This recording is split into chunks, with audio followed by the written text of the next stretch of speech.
Hi friends, welcome to Mamata's kitchen. ఈరోజు వచ్చేసి ఎంతో టేస్టీగా ఉండే దొండకాయ పచ్చడిని ఎలా చేసుకోవాలో చూసేద్దాం. ఒక్కసారి ఇలా ట్రై చేయండి, ఎంతో టేస్టీగా ఉంటుంది, చాలా బాగుంటుంది. అన్నం తినబుద్ధి కానప్పుడు ఇలా పచ్చడి ఇలా నూరుకొని తింటే చాలా బాగుంటుంది. దొండకాయలను ఒక పావు కేజీ దొండకాయలు తీసుకోండి, ఇలా కట్ చేసుకోండి. టమాటాలు 3 టమాటాలు, కారం సరిపడా పచ్చిమిర్చి. ఒక కళాయి పెట్టుకొని అందులో కొద్దిగా ఆయిల్ పోసుకొని పల్లీలు, జీలకర్ర బాగా ఫ్రై అయ్యే వరకు ఉంచుకోండి. అందులోనే కారానికి సరిపడా పచ్చిమిర్చి, మీరు ఎంత కారం తింటారో అంత కారానికి సరిపడా పచ్చిమిర్చిని యాడ్ చేసుకోండి. అలా ఫ్రై అయిన తర్వాత ఒక గిన్నెలోకి తీసుకొని చల్లారనివ్వండి. అదే కళాయిలో కట్ చేసి పెట్టుకున్న దొండకాయల్ని ఫ్రై చేసుకోండి. మరీ పచ్చిగా ఉండొద్దు, అలానే బాగా ఫ్రై కావద్దు. దొండకాయలు అనేది మీడియంగా ఫ్రై అయితే చాలా బాగుంటుంది. ఒకసారి ఇలా ట్రై చేయండి, చాలా టేస్టీగా ఉంటుంది, పచ్చడి బాగుంటుంది. ఇలా ఫ్రై అయ్యాక ఇందులోనే మనం కట్ చేసి పెట్టుకున్న టమాటాలని ఇందులో యాడ్ చేసుకొని కాసింతసేపు ఫ్రై చేసుకోండి.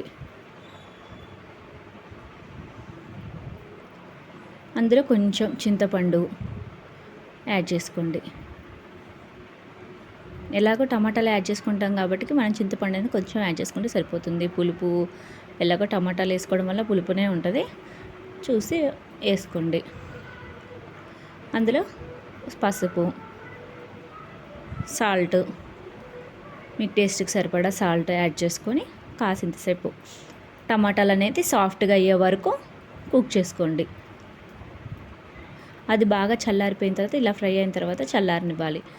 ముందుగా మనం పల్లీలు, వెల్లుల్లి వేయించి పెట్టుకున్నవి ఇందులో యాడ్ చేసుకొని ఒక బ్లెండ్ ఇవ్వండి. ఫస్ట్ ఇవి మెదగాలి. ఎదిగిన తర్వాత మనం ఫ్రై చేసి పెట్టుకున్న దొండకాయలు, టమాటా, చింతపండు ఒక్కటే కచ్చా పచ్చగా ఉండడం వల్ల పచ్చడి అనేది చాలా టేస్టీగా ఉంటుంది. ఒకసారి ఇలా ఉండాలి. మరీ సాఫ్ట్గా అయితే బాగోదు. ఒకసారి ఇలా కచ్చా పచ్చగా పెట్టుకోండి. అందులో కొంచెం ఆనియన్స్ వేసుకోండి. అది కూడా ఒక లైట్ బ్లెండ్ ఇచ్చేసి వదిలేసేయండి. ఆనియన్స్ అనేది పంటికి ఇంటికి మధ్యలో తగులుతుంటే చాలా టేస్టీగా ఉంటుంది. ఆనియన్స్ మీ ఆప్షనల్.